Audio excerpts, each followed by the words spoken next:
Thiên ý được thực hiện qua Minh Sư. Ngày 25 tháng 8 năm 2007.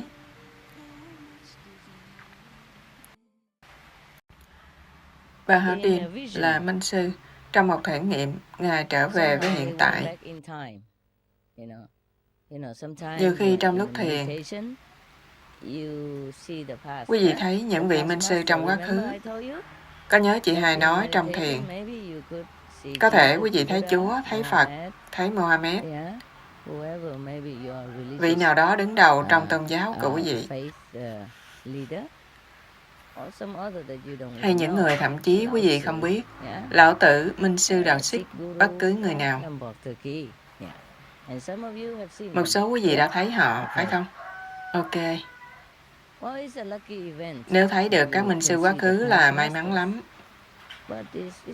Nhưng không thấy cũng không sao.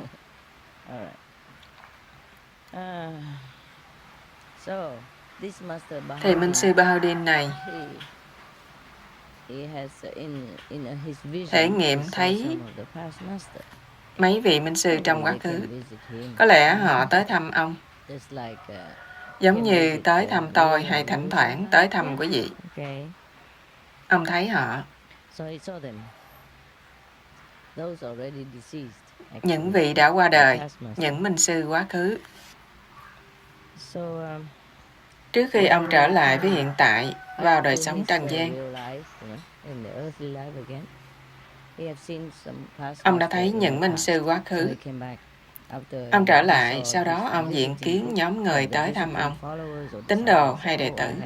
Ông nói, ta đã gặp và làm bạn với những vị Minh Sư thời xưa nhất, từ trần lâu lắm rồi. Nghe vậy họ hớn hở quá, ai cũng hớn hở. Có lẽ mấy người này không có thể nghiệm đó bao giờ. Họ nói, xin cho chúng con biết họ như thế nào. Ông thầy nói với nhóm người tới thăm, đó là thái độ của các ngươi đối với giáo lý mà Minh Sư cổ xưa nghĩ các ngươi là ma quỷ. Chào ơi, nói mạnh quá ha.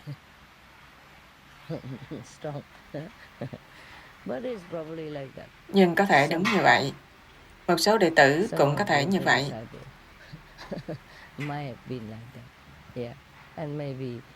Nếu ta hỏi các Minh Sư cổ xưa, có lẽ họ cũng nói tương tự như vậy về một số quý vị. Thật vậy, không nói giỡn đâu, vì có những người gây rất nhiều đau khổ. Không phải như lấy dao chém vào lưng hay gì. Không phải như vậy, mà một sự hành hạ về tinh thần, căng thẳng về tình cảm, dễ sợ lắm. Nếu quý vị biết những gì tôi biết, quý vị sẽ không muốn làm Minh Sư. Báo cho quý vị hay, chị Hai nói thiệt đó. Đừng có ganh tị cái chức vị Minh Sư. Có tất cả sự hiểu biết, trí huệ này thì cũng tốt, nhưng khi mình phải dùng nó, chia sẻ nó với người khác, nhiều khi thật là đau đớn.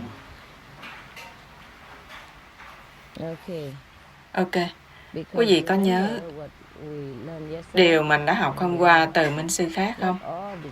Không phải đệ tử tín đồ nào cũng đến vì một lý do. Nhiều người đến vì muốn thắng lợi về vật chất hay thể xác, hiểu không? Hoặc là vì giàu sang, danh vọng ở đời, hay bất cứ gì. Hoặc là họ chỉ muốn hút mình, đòi mình để ý tới họ. Có người còn muốn sư phụ la họ, muốn mấy thứ kỳ cục, làm mệt mỏi vô cùng. Cho bất cứ Minh Sư nào ở cảnh giới cao, phải hạ xuống, theo với họ, với cái tấm tình, sự suy nghĩ ấy. Giống như một trong những người mà chúng ta nói hôm qua, họ cũng chưa phải là tệ hại nhất, hiểu không? Có thể họ muốn được để ý, có thể họ vào với chủ ý sai lầm, nhưng một số người nghiệp chướng rất nặng nề, họ không cần phải làm gì cả, chỉ cần ngồi cạnh mình cũng là mình bị hút hết. Rồi, bây giờ hiểu tại sao minh sư đó nói như vậy. Ok. Không phải ý Ngài muốn nói xấu hay gì. Ngài chỉ nói sự thật thôi. Vì sau khi lên cảnh giới cao, mình trông thấy, trời ơi, quý vị không biết người dưới tinh cầu này đang tiếp tục sống như thế nào và đối với nhau như thế nào. Từ cảnh giới trên nhìn xuống thấy kỳ lạ lắm. Phong độ con người và cách họ phản ứng trước sự dạy dỗ của một vị chân sư như thế nào. Các vị đó cảm thấy vô cùng kinh ngạc, khủng khiếp.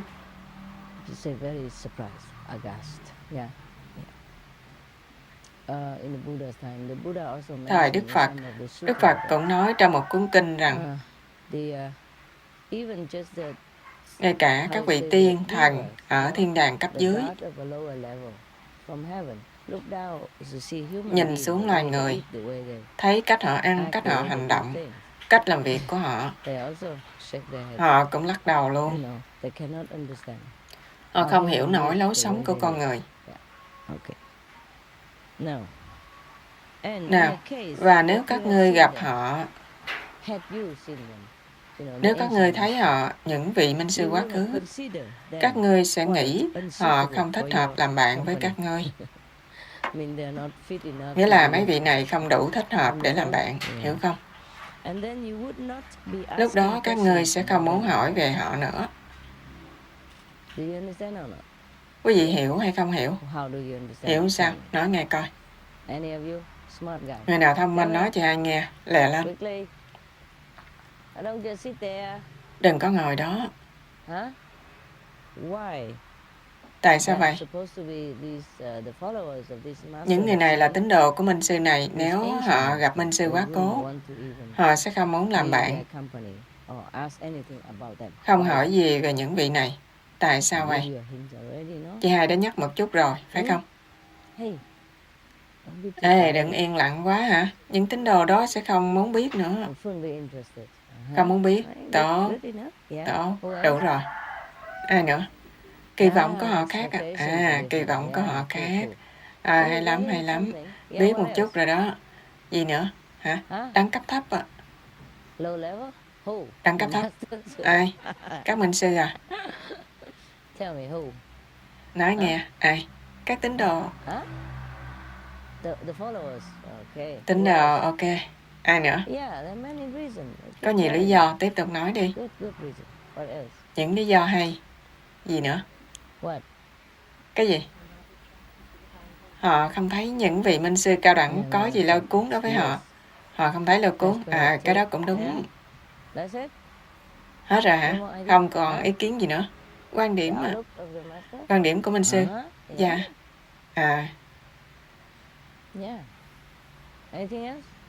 Gì nữa? Có lẽ không hiểu nổi. Văn hóa khác nhau nữa. Có thể như vậy nữa. Minh sư của họ quan trọng hơn tất cả minh sư kia. Có thể như vậy, có thể như vậy. Nhưng tôi nghĩ đó không phải là lý do ở đây. Vì họ nói rằng họ nghĩ những vị này không thích hợp cho họ làm bạn. Một cái gì đó giống như là khinh thị, coi thường những minh sư cổ xưa đó. Vậy chắc là những lý do kể trên, như là diện mạo của họ khác, kỳ vọng khác. Gì nữa? Vì đôi khi minh sư dáng vẻ bên ngoài của họ không có như mình muốn. Người ta hay vẽ hình một, hai vị thánh có vòng sáng chung quanh và ngồi đó một cách thanh tịnh. Nhưng có những minh sư thậm chí bị khuyết tật. Có một câu chuyện thời Khổng Tử. Có anh chàng kia bị khuyết tật. Mỗi lần đi, ông nhảy lò cò, không đi được, vì một chân bị biến dạng hay gì đó. Thế mà đàn bà nào cũng ung tới muốn làm vợ bé của ông, còn hơn là ở nhà làm vợ cả. Và đàn ông nào cũng đổ xô tới muốn làm bạn của ông. Quý vị hiểu không? Có người hỏi Khổng Tử tại sao? Khổng Tử nói, ông đó khai ngộ, lý do là vậy, hiểu không? Có những minh sư không cạo râu, những minh sư không chải đầu, để tóc dài lắm. Thậm chí có minh sư không thèm che thân. Ngày nào cũng mặc bộ đồ sinh nhật.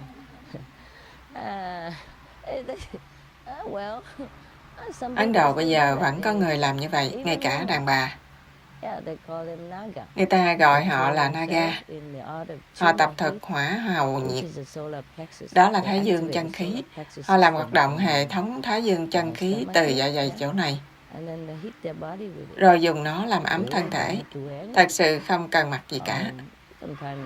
Đôi khi muốn đàng hoàng về đệ tử thì họ bôi tro lên người che lại. Không biết họ che bao nhiêu, nhưng có những chỗ che. Không thể nói là họ không che. Mà người ta vẫn tụ lại gặp mấy vị thánh nghèo đó. Vì người Ấn Độ họ không có tâm phân biệt. Quý vị có thể mặc đồ đẹp, đeo nữ trang, kim cương. Nếu quý vị khai ngộ là họ biết. Nhưng có người ngây thơ lắm. Mình nói mình khai ngộ là họ tin liền, vì họ đơn thuần lắm.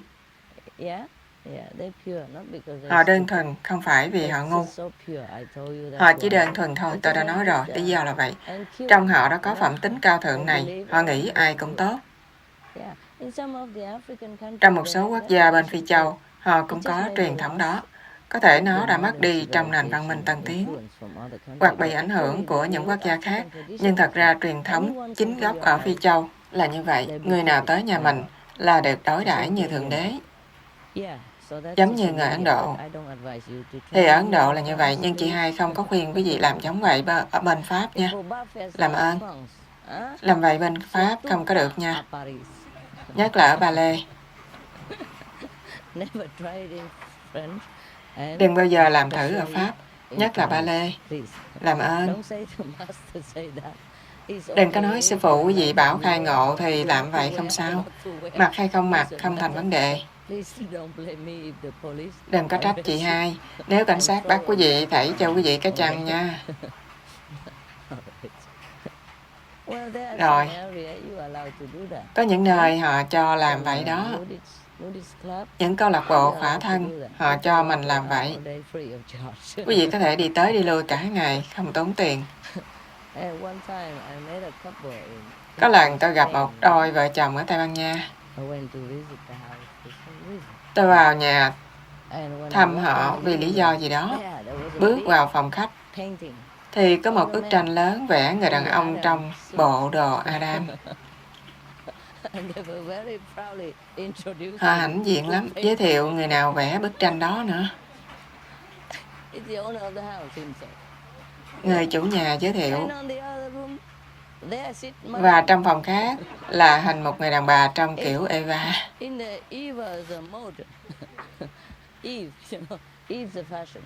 Eva, quý vị biết không?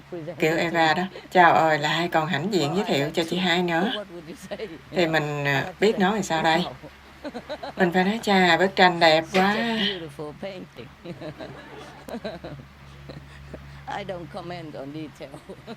Không phê bình chi hết.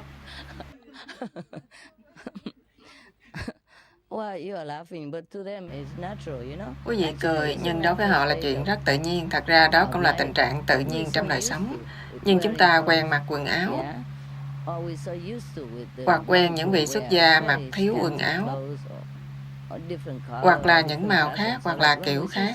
Cho nên khi nhìn thấy người nào coi như khai ngộ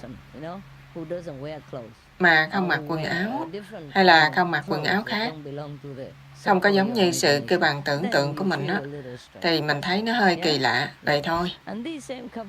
Thì hai vợ chồng này về sau gửi cho chị hai một tấm thiệp.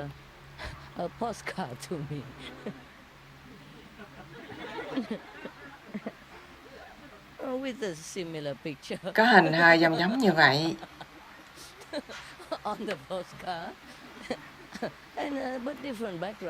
Nhưng cái nền khác ở trong siêu thị á. Họ thuật lại với chị hai là bây giờ họ đang ở miền Nam Tây Ban Nha. Quên tên rồi, rất gần cái chỏm dưới, quá Malaga. Ở đó nóng quanh năm nên họ nói, chúng tôi trong một ngôi làng mà người nào cũng như nhau.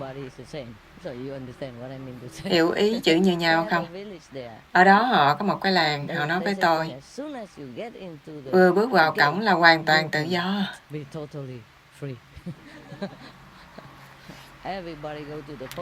Ai đến nhà bưu điện cũng giống như hồi họ mới chào đời. Đi chợ cũng giống như hồi mới chào đời hoặc là trước khi chào đời. Họ nói ở đó vô cùng hạnh phúc. Vậy tốt cho họ chứ hả? Sao lại không? Chủ yếu là mình hạnh phúc. Chị hai cũng vào một ngôi làng giống vậy một lần. Kể quý vị nghe rồi, có nhớ không? Ở bên Mỹ đó. Vì họ muốn chị hai đi xem một chỗ rộng hơn để mua cho trung tâm LA. Nên họ dẫn chị hai tới một nơi như vậy mà họ đâu có nói cho mình biết đó là trại khỏa thân gì đâu. Thỉnh thoảng ngạc nhiên một lần cũng vui. Cái gì sư phụ cũng biết hết. Vậy cần nói làm chi phải không? Đã biết trước rồi. Không biết cho đến khi vào cổng mới biết, gặp ngay một anh chàng trong y phục thiên nhiên.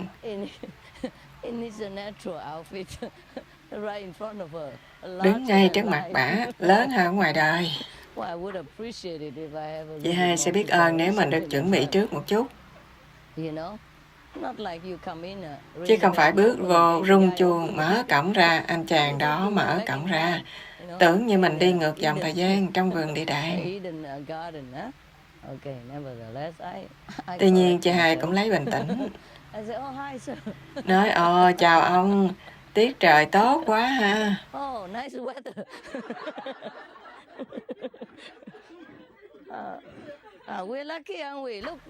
May mắn quá nhỉ, xem kìa, không một cụm mây. Bầu trời hoàn toàn trơ trụi.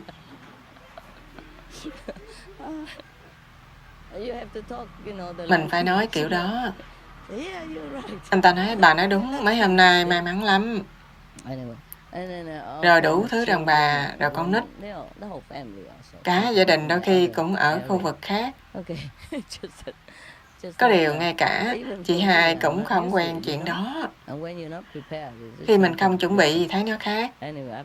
Sau một hồi chúng tôi vẫn phải đi vòng vòng xem khu đó. Nhưng chỗ đó làm trung tâm cộng tu không lý tưởng lắm. Nên chúng tôi không trở lại. Nhưng ít ra họ cũng không đòi mình làm giống họ. Nếu có thì chắc chị hai không biết cách. Mất một thời gian mới quen dần như vậy. Nên chúng tôi đi vòng vòng như vậy, không có bật mí.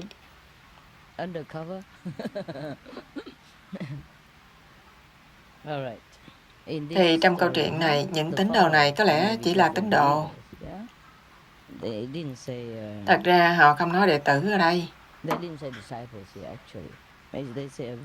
Họ nói mấy người tâm đạo tới thăm, nghĩa là những người tới xem coi vị thầy này có được không. Giáo lý có hay không, người tầm đạo vẫn chỉ là người tầm đạo. Có khi họ tới, có khi họ đi, cho nên có lẽ vì vậy mà họ chưa biết gì về giáo lý của minh sư này. Thành ra minh sư này nghĩ rằng nếu những vị minh sư hồi xưa có ý kiến về những người này, thì có lẽ họ sẽ nói, những người này chỉ là ma quỷ làm sao giải được. Vì thật tình mà nói điều đó cũng đúng. Có người tự gọi mình là người tầm đạo, thuộc về nhóm tôn giáo này kia nọ.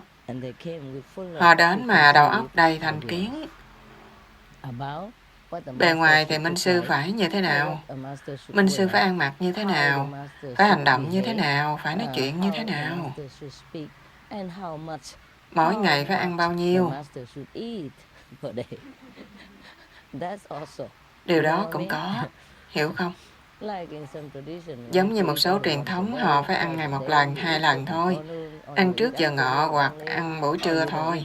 Hoặc là không ăn gì cả hoặc ăn buổi tối thôi. Đủ thứ quy tắc, luật lệ.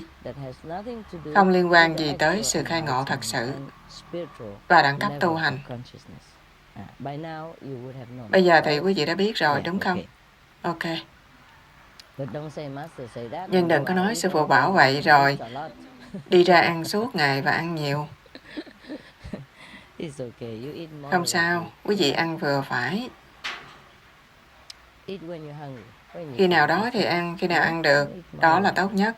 Ăn vừa phải thôi, và đừng có chờ tới khi đói mèo, vẫn chờ và nói ôi sư phụ bảo mình không nên ăn nhiều rồi cứ chờ hoài cho tới khi ngã quỵ.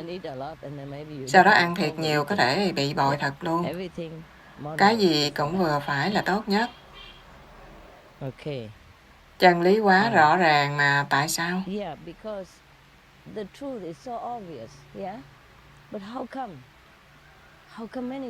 Tại sao nhiều người không hiểu chứ? Hiểu không? Quá hiển nhiên. Như bàn tay tôi đây, quá hiển nhiên.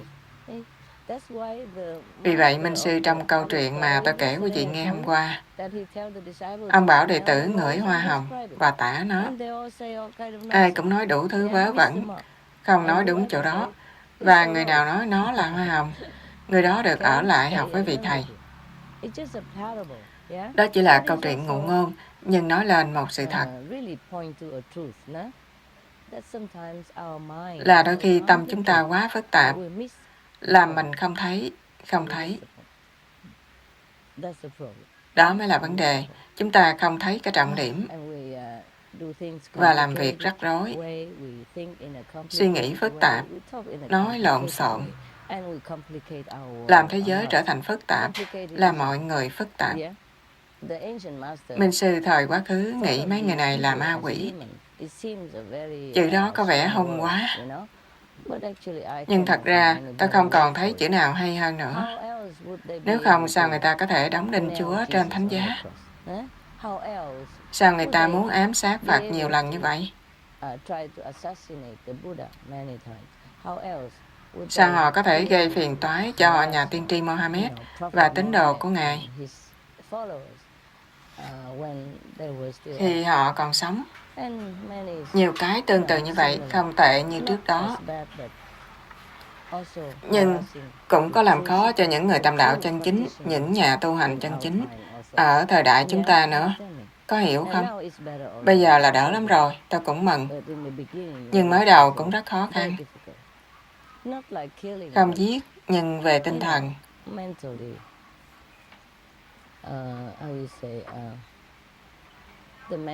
Lúc đó chúng ta chịu đựng về tinh thần cũng rất khó khăn. Vì người ta hiểu lầm mình rất nhiều, và họ có nhiều tư tưởng là chân lý phải như thế nào, Minh sư phải như thế nào. Nhiều lắm, kỳ vọng của họ không bao giờ hết. Cho nên quý vị nói kỳ vọng của họ khác thì cũng đúng.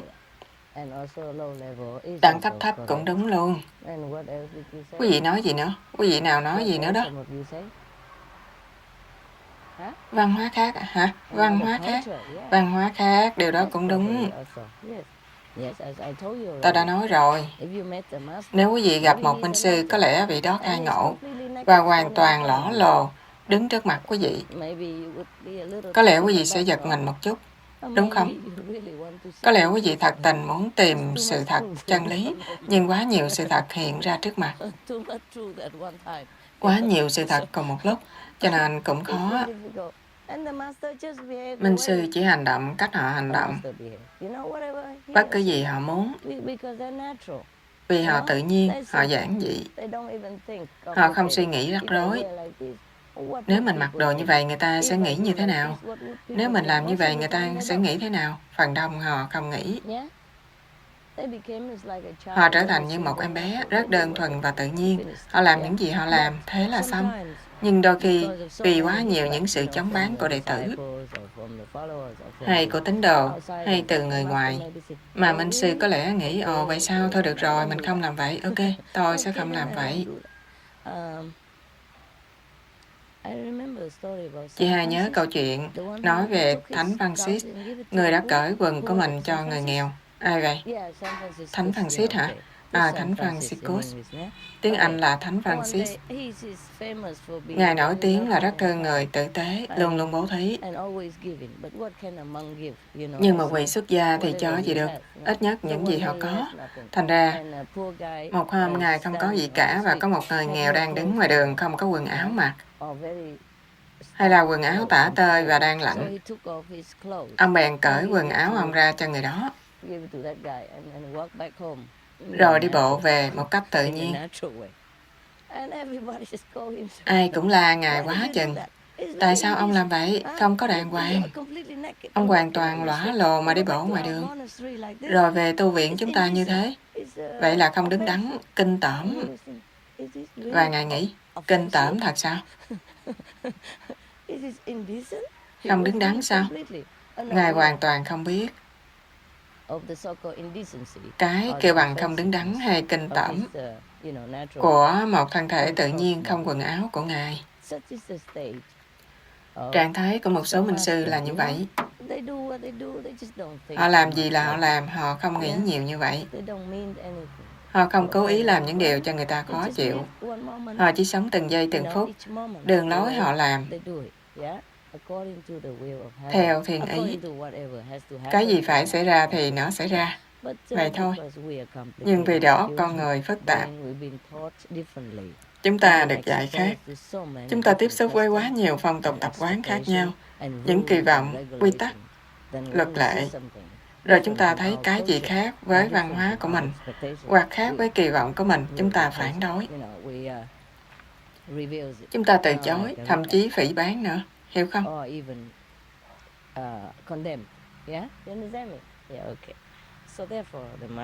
Thành ra các minh sư nói như vậy. Và không phải chỉ có bề ngoài của minh sư, mà còn về giáo lý. Vì chúng ta học nhiều quá từ những thứ kêu bằng giáo lý, rồi dán mắt vào một câu hay là toàn bộ trong trang, mà không thấy toàn thể, không trông thấy toàn thể. Thậm chí đọc cả quyển kinh nhiều khi cũng không hiểu. Có bao nhiêu người hiểu Thánh Kinh khi trong đó nói rằng không được ăn thịt, không được sát sanh. Hiểu không? Không được uống rượu, thậm chí không được trà trộn với người uống rượu và ăn thịt. Có bao nhiêu người hiểu như vậy? Nói nghe coi. Hả?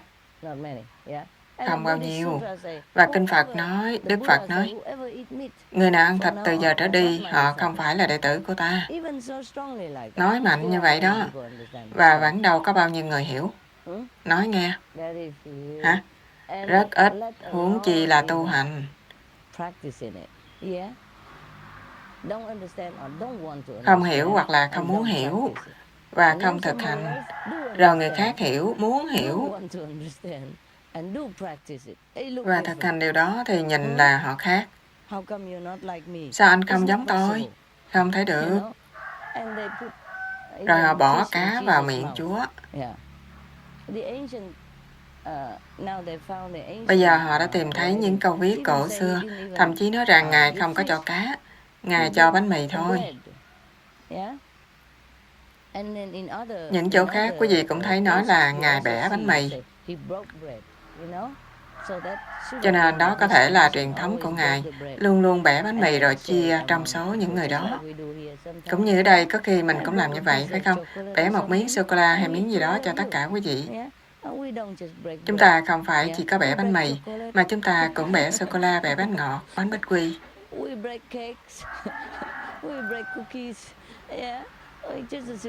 Chỉ là tượng trưng cho sự chia sẻ và tình thương và những gì mình có với nhau, đúng không? Nhưng thời xưa có lẽ họ không có sô-cô-la, họ không có bánh bích quy, không có sẵn. Cho nên truyền thống họ đó, nghĩ như vậy là khôn. Chà, hiểu ý rồi, hiểu ý rồi, hiểu ý rồi.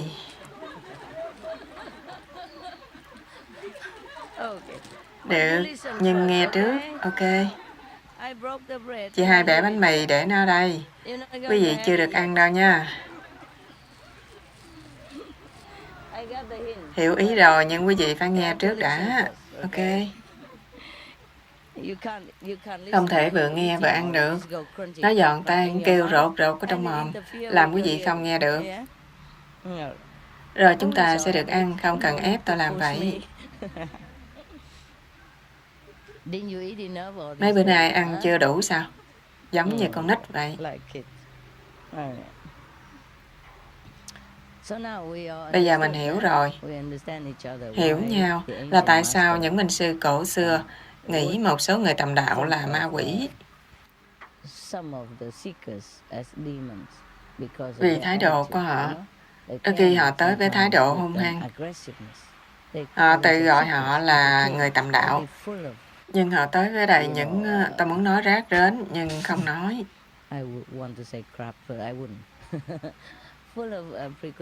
Đầy những thành kiến.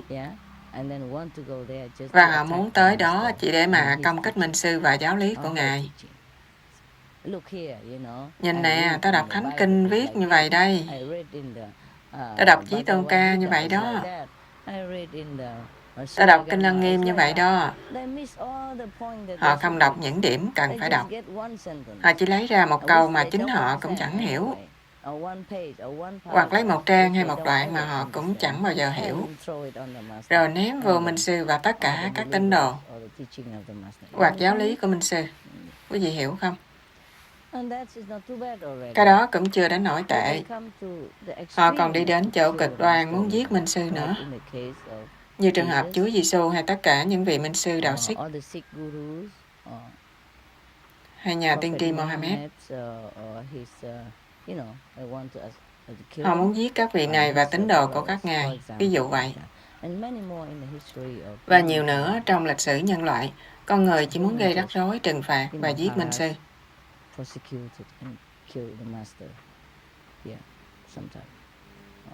Đôi khi hoặc là nhiều khi như vậy. Thời nay chúng ta may mắn rồi, phải không? Có lẽ ngày nay họ không thể giết một minh sư. Ok. Nhưng có nhiều cách khác để họ gây phiền não cho minh sư. Giết chưa phải là cái tệ nhất. Thật như vậy. Hơn nữa, cách họ giết cũng khiếp đảm lắm, hiểu không? Nhưng đừng để ý, đừng trách ai hết. Đó chỉ là cộng nghiệp của đẳng cấp thấp. Vì vậy mà minh sư biết hết nguy cơ, hiểm nghèo, mà vẫn xuống đây, từ trạng thái đồng một thể huy hoàng với Thượng Đế, xuống dưới này, làm đồng một thể với loài người, làm những gì con người làm những việc con người làm để mà dạy dỗ họ, đưa họ trở về bản lai vĩ đại của họ. Vì như vậy mà nhiều minh sư đã hy sinh. Không phải chỉ đời sống vật chất của họ, mà trạng thái tâm linh của họ nữa. Muốn xuống đây họ cũng phải trở thành thấp. Chứ không phải sinh ra đời, họ liền ngộ họ là minh sư. Có lẽ họ cũng biết khi họ còn nhỏ, khi họ mới chào đời.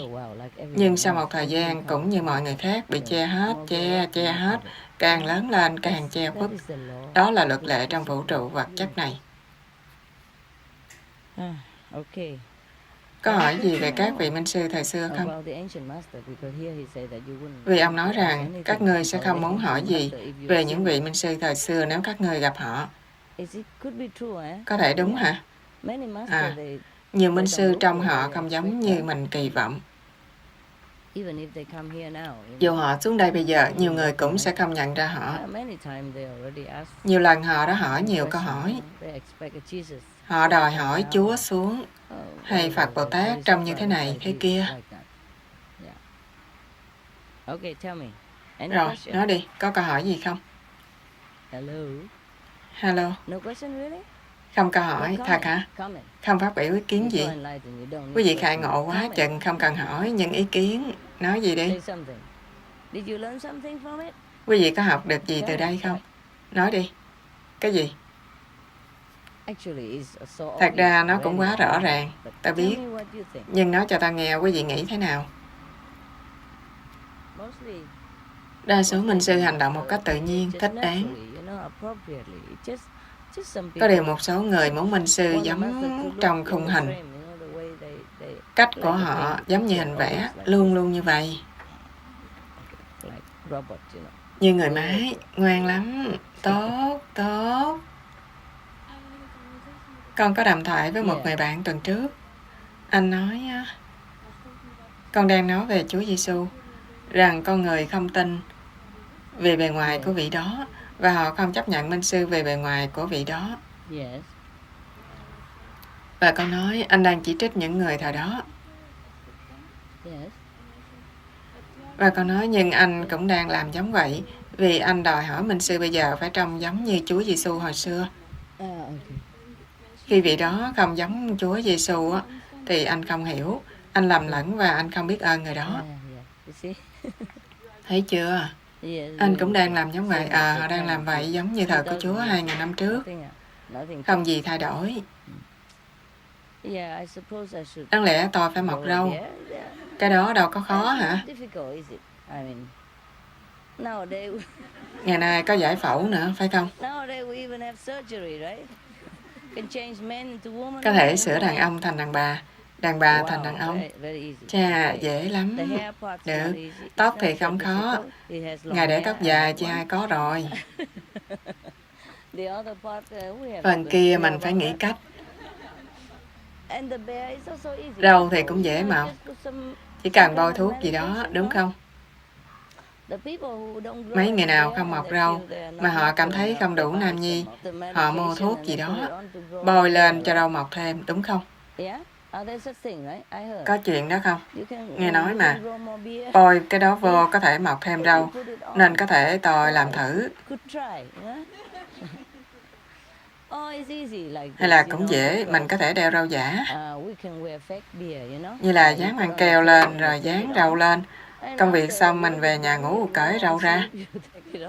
Có lẽ vậy dễ hơn, mình được cả hai, đúng không? Khi nào đi ra đeo râu dài vô mượt mà, màu trắng hay sao đó cũng được. Hay là râu ngắn thôi. Không, Chúa Giêsu không có râu dài mượt nha. Vì khi từ trần Ngài còn trẻ. Vậy để nó mọc một chút thôi, 2-3 phân gì cũng được.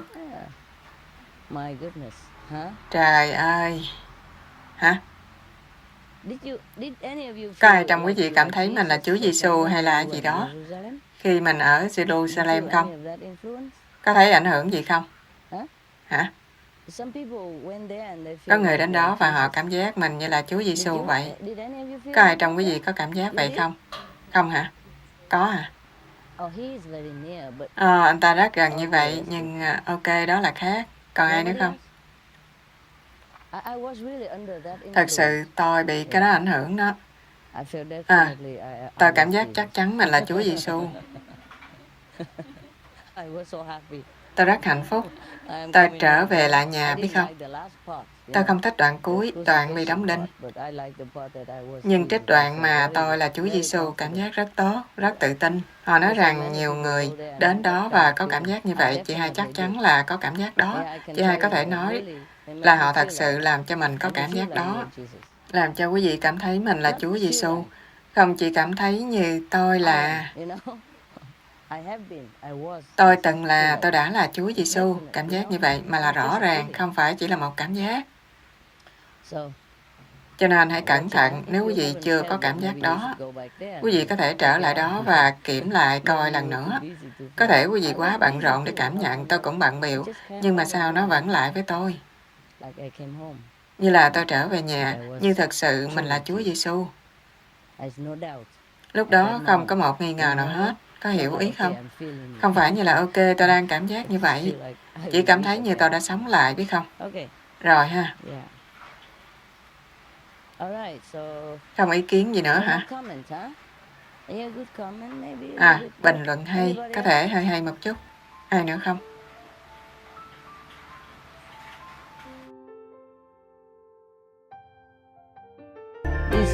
It's another surprise for you, okay? I thought the joke is finished, but somebody brought me some more to work. So let's laugh it all off, hey? Okay. A man, sorry. What else to do? Who else?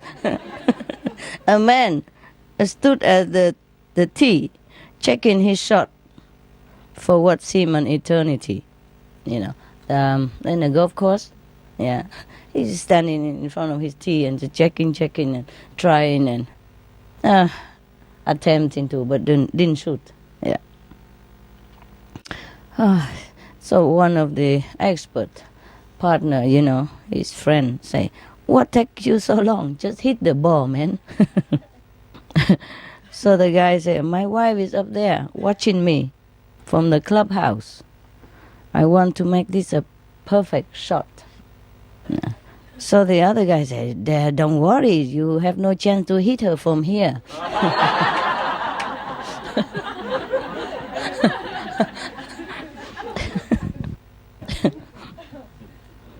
Man, huh? A very famous lecturer, yeah, and his chauffeur were talking one day when they are on the way to a lecture hall, and the driver said to the lecturer, professor, said, "I heard you many times on the back seat, over this lecture already. I bet I could read it as good as you do, yeah, in the lecture hall." So the professor said, "I bet you cannot." And the driver said, "I can. I cannot, I can. Cannot, can." So, okay, I let you try. Yeah? It better be good. So they exchanged clothes. He wear the cap and the glove, and the other guy wear the professor's clothes, and went up the stage and delivered the lecture. Perfect. Flawless. Everybody clap, and very, very happy. But just to make himself, to get himself more attention, one of the another professor, in the audience, stood up and asked a question. That wasn't really necessary question at all. He just want people to know that he does have some opinion. Okay, so he asked a question, something. Because he want to impress other people, maybe a young girlfriend or something, or some students nearby. And then the driver, in the form of the professor on the stage, say, such a low level and lousy question. Even my chauffeur can answer it. Come here.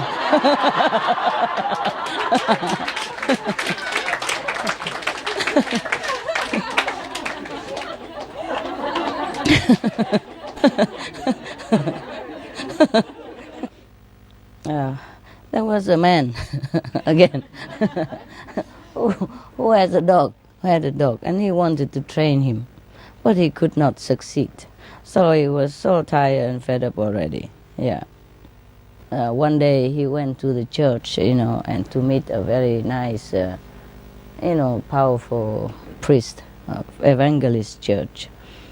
And he was telling him about his problem. He could not train his dog. So the evangelist priest said to him, "Oh, okay, bring him to me. I will train him in no time." Well, the man has a little doubt, but okay, why not? He lose nothing since he couldn't train him anyway. So he brought the dog there to the priest. And after a while, he asked, after a few days, he asked the evangelist church, "How is it going? Is his dog been trained yet?" He said, "Come along to my church, I'll show you." Okay? And then when the man was there, the dog, so-called dog owner, the priest pick up a stick and throw it far and say, "Fetch!" Yeah. The dog run along, go fetch, and then bring it right in front of the priest and standing there. And the priest said, "Drop it!" And he dropped right in front of him. Oh, he's very impressed. The man was very impressed. Yeah. And then so the owner said, "Oh, they keep trying, like roll over, drop dead,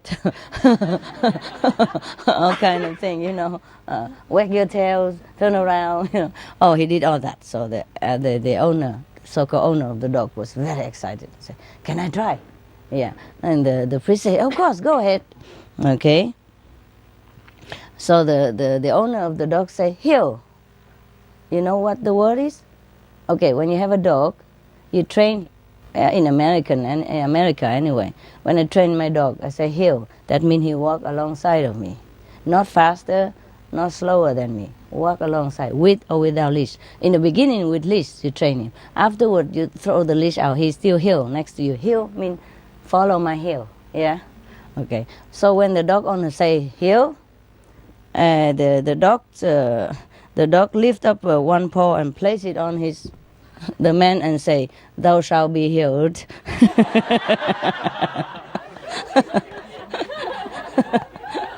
I command the sickness to go away. Evangelist church. The church style, eh? Heal is H-E-E-L, but also sound like healing, you know. And the priest, they train the dog to heal, just like they do it. Or maybe he has seen the priest do it, and he did it himself. Yeah. My dog, they don't need to be trained nothing. Like Happy, you know, because sometimes I separate them, you know, after eating, or just when I'm not there, so that they rest. Because after eating, if they playing with each other too much, they might get upset stomach and throw out, you know. Some of the dog like is sensitive, like Hamid. And Happy and Hamid love to play, rolling on the floor with each other, chasing around the pot, or whatever, you know, tugging. So after eating sometime, or for some reason, sometimes I separate, yeah. And or sometimes I'm cooking, you know. I don't want them always run around chasing each other under my feet, you know, because sometimes it's not safe for them. Because I have like a hot pan of oil or boiling water, and I'm bringing from the stove, the fireplace, to the table, even a bowl of soup, you know. So only after I cook, or I just let a few dogs out, and, you know, the peaceful one. Not the chasing around, playing all over the place. So, and I let Happy inside and Hamid outside, so they don't chase each other. Because sometimes after they eat, but I'm cooking, you know. So she just saw me open the door every day. How? She just open and come out, you know. Put a paw on the handle, push it down, and come out like nothing. And that door, I tell you, is very sticky. Even I sometimes need to kick it to open, you know. Or she, I don't know, she always come out. Yeah, and later we saw her just put the paw on the handle, push it down, and use her big body, bang. Out she come. Here I am. You can't contain me in that room. Yeah, okay. So, if you have love for dogs, they respond, they understand everything you said. Absolutely. Yeah. Well, I couldn't demonstrate now, but, you know, like my assistant, they don't believe they understand it. They do. Like Hamid, if he lay across my lap, you know, yeah, he's a lap dog, believe it. So big, but still a lap dog. He loves to lay on the lap. Fine, I bear it. And his head is turned toward this side. And somehow, if I want him to turn this side, I say, "Turn around, Hamid," then he turn immediately. Yeah, anytime. And they all do that. Yeah, but Hamid is very attentive, more smart. Yeah, okay, smarter than some of them. Or some of them, they pretend they don't understand. They're lazy, you know. Oh, what's the big deal? Head here, head there. Nonsense. So don't want to listen. Yeah, but like Goody, you know, he's whenever you come in, you know, if you're a family member or if he likes you, of course he bring your slippers, you know. Or if he doesn't have your slipper, he bring my slipper. Or any toy or something, you know. Sometimes it happened to be my remote control, you know. Full of drool of love, you know. So, of course, I have to tell him, drop it. And then he dropped right away, you know. But you have to clean it. It's very slippery. If you want number 2 channel, it will come number 4. Yeah, the drool. Okay. All right. It's another joke here. A little girl in her Sunday suit, was running as fast as she could because she doesn't want to be late for her Bible class. So she was running and praying at the same time. Oh, dear Lord, please don't let me be late. Don't let me be late. And as she was running and praying, she didn't pay attention. She stumbled, and fell, and all her clothes become muddy and dirty. So she got up and shaking it a little bit, and then start running again and said, oh, dear Lord, please don't let me be late, but don't push me either.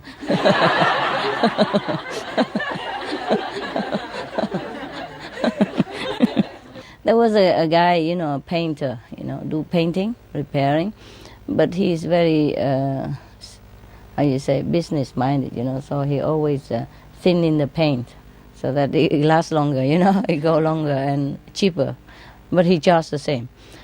One day he went to the church to do the painting for the church, and still he did the same habit,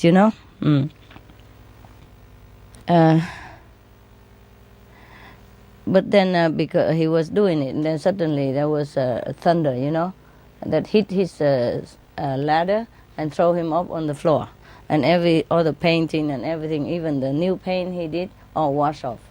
And then there was a voice from heaven saying, repaint, repaint, sin no more. Sin no more. Like repaint, repent, sin no more, sin no more. Okay.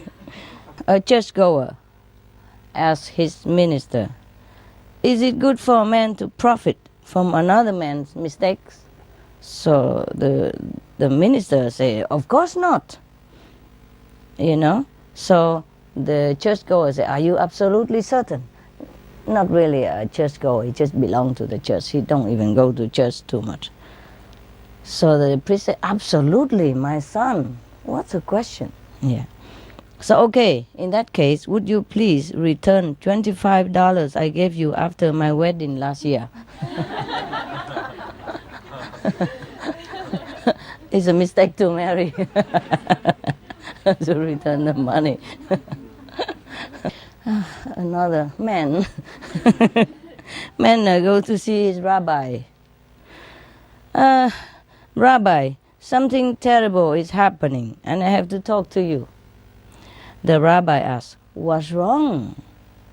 The man said, my wife is poisoning me. So the rabbi was surprised and said, how is it possible? Are you sure? The man said, yes, I'm telling you, it's the truth. And what should I do? She's really poisoning me. So the rabbi said, okay, hang on in there. I have to talk to your wife first to see what's going on. So after that, then he called the rabbi, called the man and say, hey, look, listen, I have talked to your wife over the phone for 4 hours. I think if you want my advice, I say just take the poison.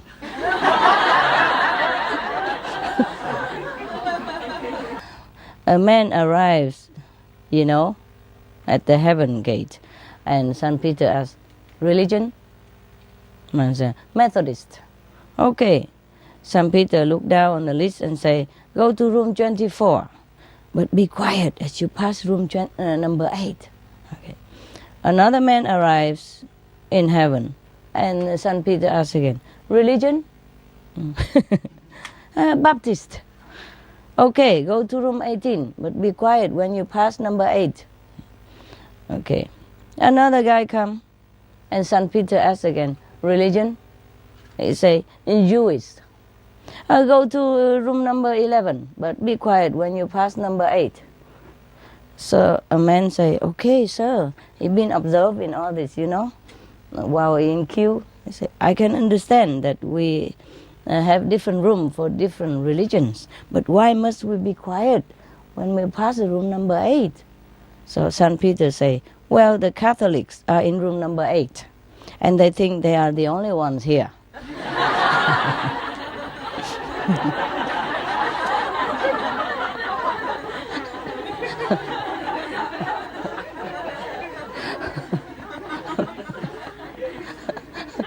So, an elderly nun was feeling ill, she's old now and it's almost time to go. So her doctor prescribed to her like a little whiskey every day to calm her down, relax her. That's supposed to be, doctor outside, whatever. However, because she doesn't want to be lured into a worldly temptation, so she declined. She never drank it. But the Mother Superior know that this sister, the dying sister, she loves milk. So she said, okay, put the whiskey in the milk. So, okay, she drank it every day. She didn't think of anything. But, eventually she has to go. All the sisters gathering around her and say, is there any last word of wisdom she would like to share with them? The younger one. She said, oh, never sell that cow.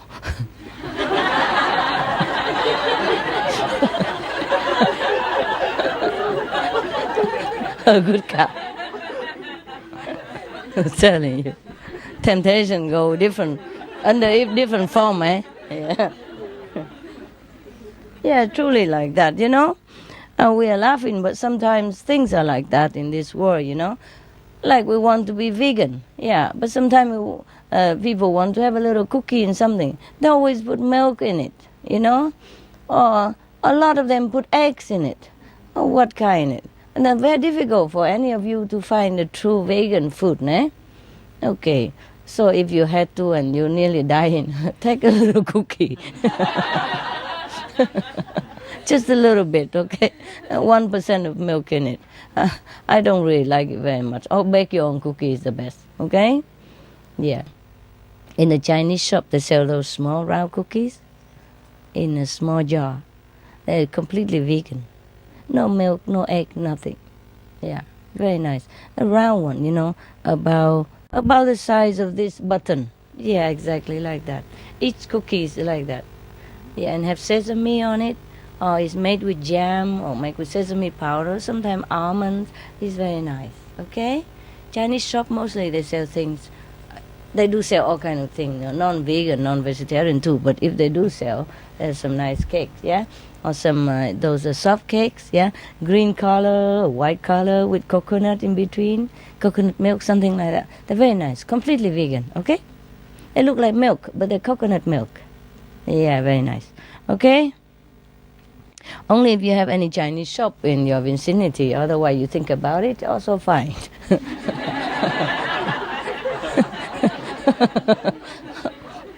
Better than nothing.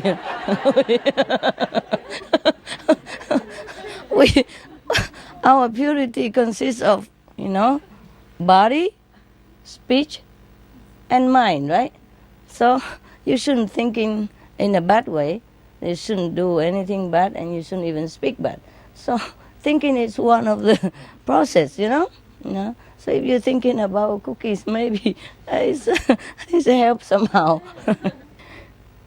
There was a guy, a man, yeah. He went out fishing, yeah. And then his boat was attacked by the Loch Ness monster. And the monster flipped his boat, in the air, and then swallow both the boat and the man, in the verse of waiting to swallow, open his mouth, waiting. And then at that time, the man prayed to God, oh, please, God, please help me. And then suddenly everything froze, freeze in midair. The boat and the man stopped there, and the Loch Ness monster mouth just hold there. And nothing happened. He heard something, He heard something from above saying, I thought you didn't believe me before. He's an atheist, So the man said, oh, give me a break. A few seconds ago, I also didn't believe a Loch Ness monster existed.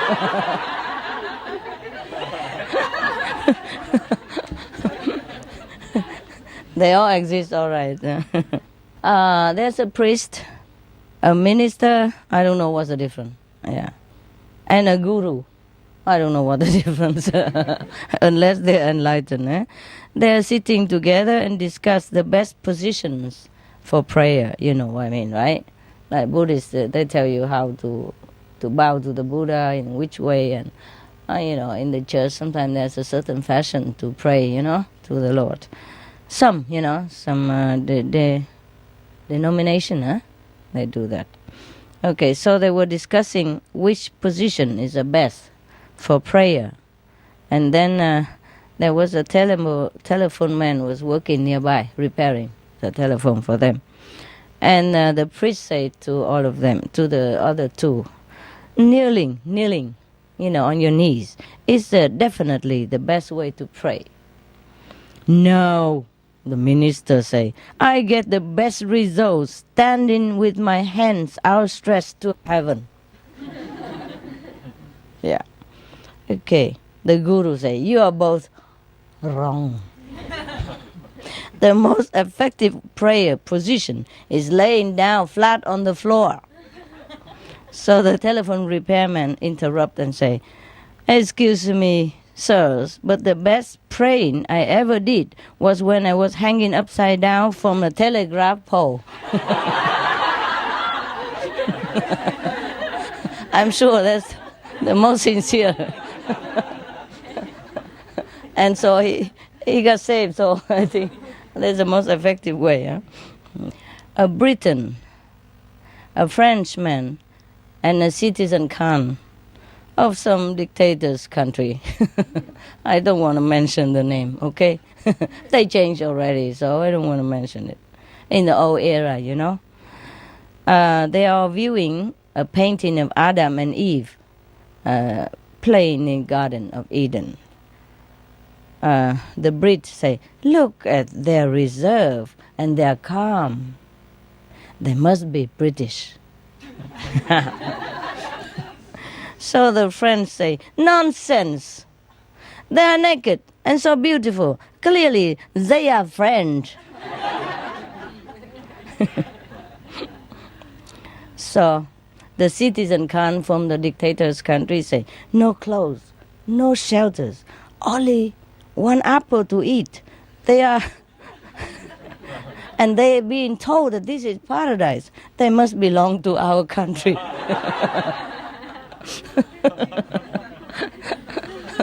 I don't want to mention it. It sounds so racist, so I didn't say it. Some country don't like the other country, and the capitalists don't like the communists, and vice versa, and they make joke at each other, and we don't want to join in. Okay, so I just changed the country's name. Yeah. One morning, a man came into the church on crutches, yeah?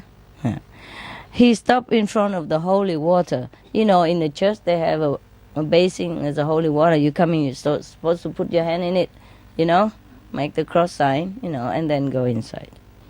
Yeah. So the man with the crutches go in there, put water from the holy water on both of his legs and throw away both crutches. Yeah.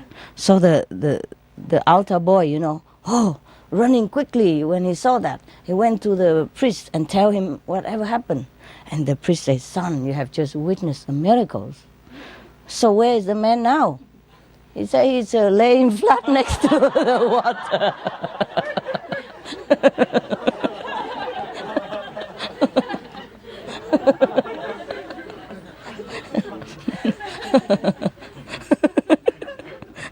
Flat on the floor.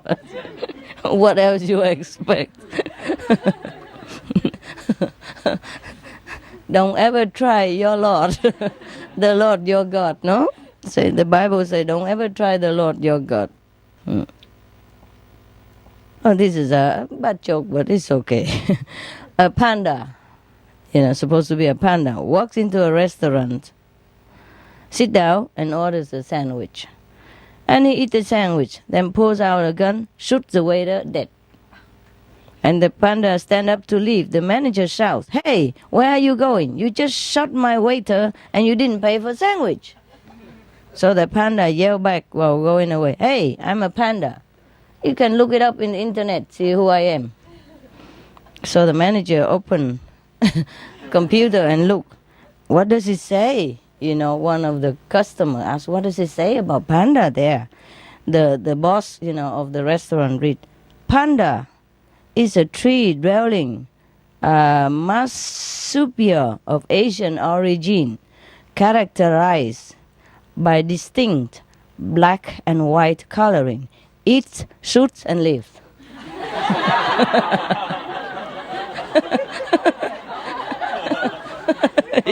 He shoots and lives.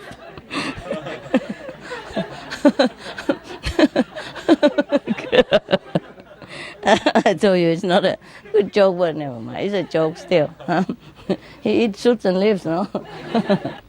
You know what a farm hand is? The handyman who help in the farm. He goes to the doctor with a broken leg.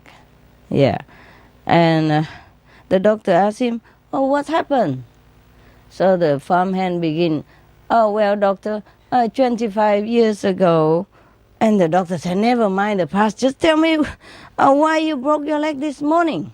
So the farmhand continue again. Well, 25 years ago, I first started working on the farm. And then right after I gone to bed that night, the farmer's beautiful, sexy daughter came to my room. She asked me if there was anything I wanted. I said, no, everything is fine. And then she asked again, are you sure about that? And I said, I'm sure. And then she asked again, isn't there really nothing I can do for you? Anything I can do at all for you? And then I said, I reckon not. Then the doctor was getting impatient. Said, excuse me, what does this story have to do with your broken leg? So the farmhand say, well, this morning I just realized what she meant and I fell off the roof.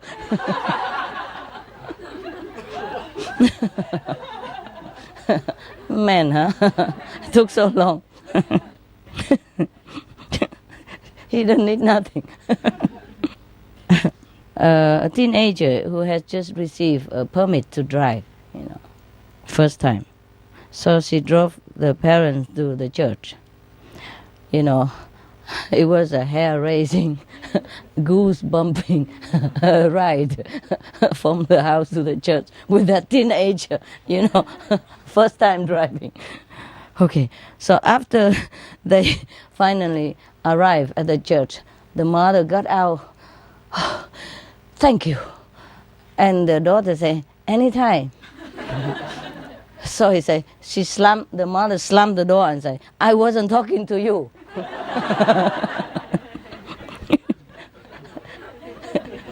She thank God is still alive. A staff manager was interviewing a blonde for an assistant position. Well, they make fun of the blonde again. Here, I dye my hair, so we're in the same boat. And he wanted to find out a little more about her personality. So he asked her something like, if you could have a conversation with anyone at all, alive or dead, if you have a choice to speak to anyone right now, dead or alive, who would that be? She said, well, I would think I would choose the living one, no? Don't understand, huh? Yeah? You got it? Why didn't you laugh at all?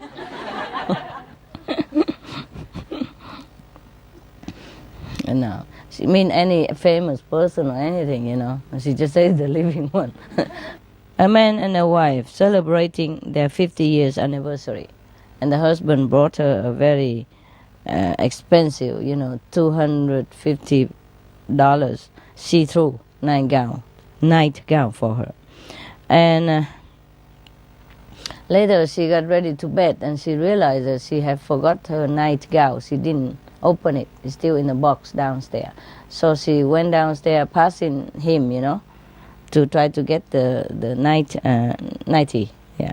And the man was looking at it and saying, my God, for $250, I think they could have at least ironed it, no?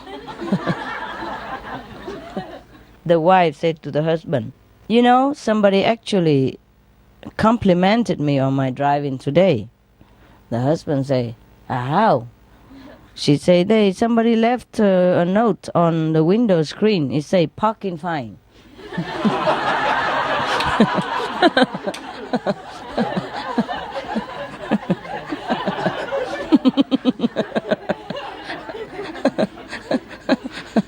It's nice, huh?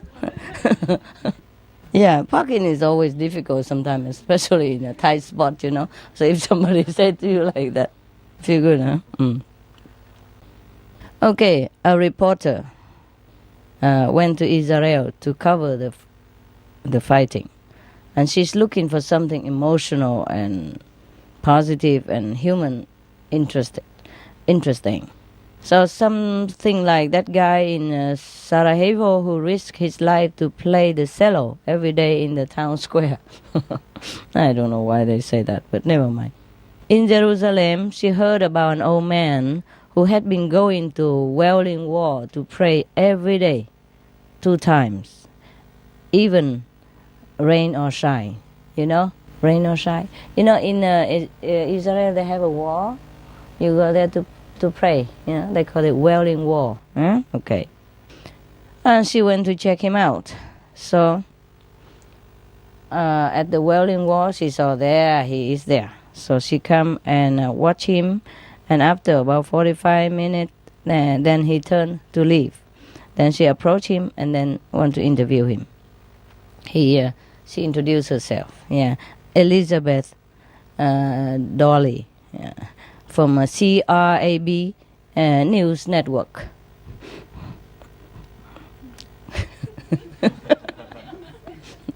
CRAB News Network. Some are CNN, some are CBC, some are CBBS. And this is CRAB News Network. So, how long have you been coming to the Wailing Wall and praying? For about 50 years, he said. What do you pray for? I pray for peace between the Jews and the Arabs, for all the hatred to stop, for all the children to grow up in safety and friendship. The reporter asked, and how do you feel after doing this for 50 years? The old man said, I feel like I have been talking to a wall.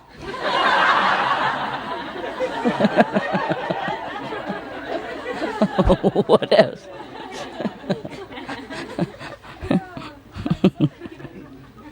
This is about, let's say something about a stingy man, eh? Yeah. They name a certain profession here, but I don't want it. Yeah. And not all lawyers are bad, and, you know, for example, like that, you know, I don't like to everybody picking up on one profession all the time. It will become like a expected reputation. It's no good, is it? Yeah? Okay.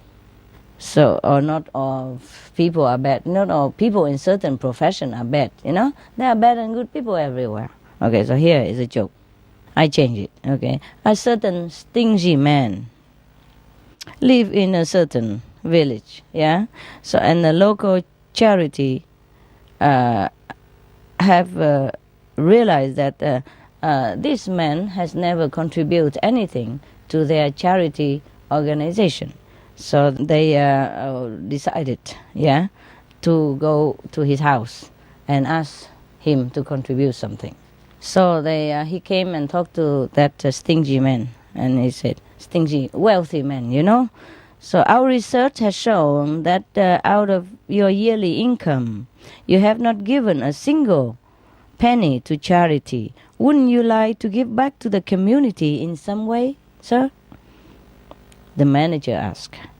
So the, stingy, wealthy man say, thinking for a while and say, first, did your research also show that my mother is dying after a long illness and has medical bills that are several times her annual income? The charity manager feel a little taken aback and shy, embarrassed, and said, sorry, no, we didn't know that. So the stingy man continued, or that my brother, a disabled veteran, is blind and confined to a wheelchair. And the manager by now is feeling very stricken, you know. and stammer an apology. But he was interrupted and say, "Oh, did you know that my sister's husband died in a traffic accident and leaving her penniless with 3 children?" Oh, he feel very humiliated and helpless now. The charity, manager, organization manager. So he completely feeling hopeless. So he said, I had no idea, sir. And the stingy man, pounding on him again. Yeah. So, if I don't give money to any of them, why should I give it to you?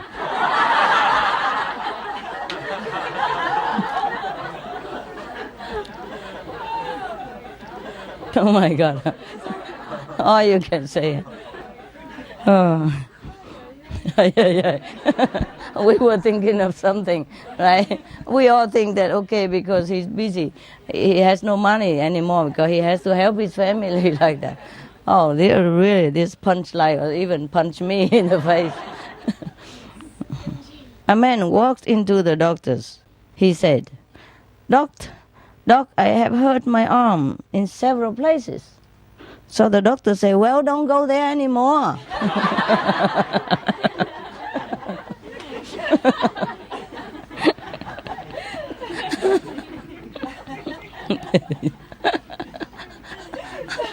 And God made man first.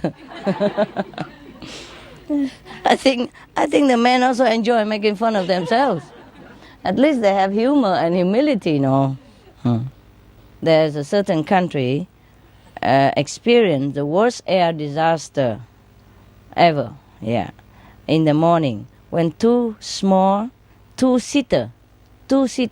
a coupe, two-seater Cessna plane crashed into a cemetery. The special search and rescue workers have recovered 526 bodies. And the number is climbing as they continue to dig.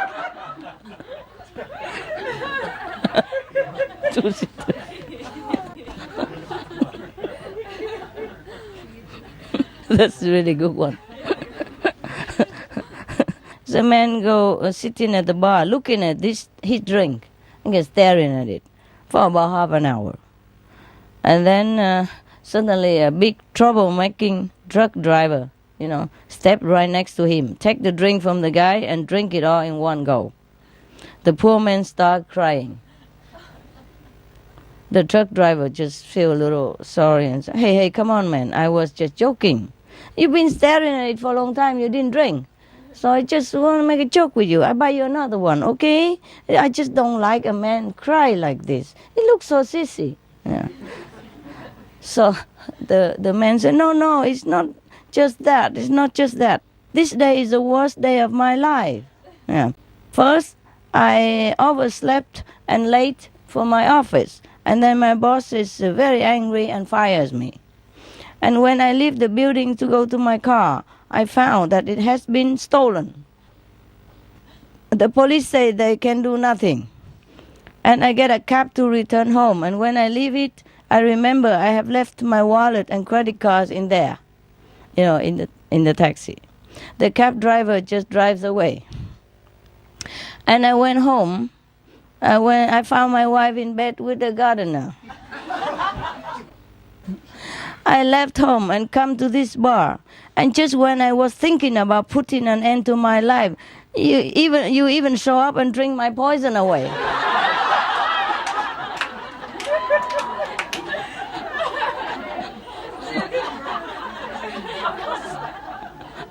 Oh, what a terrible day.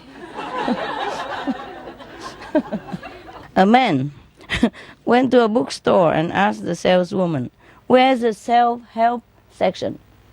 So she said, if I show you this, it wouldn't be the purpose, would it? Self-help. Another man goes to the doctor with a strawberry growing out of his head.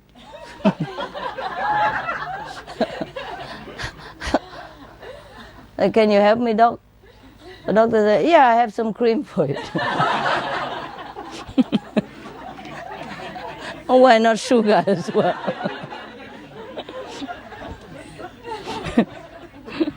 Okay, that's it, guys. The rest are bad joke. Too bad. Really bad. Cannot even read it. Very crude words, so I can't even replace it. Forget it. Okay, guys? Good?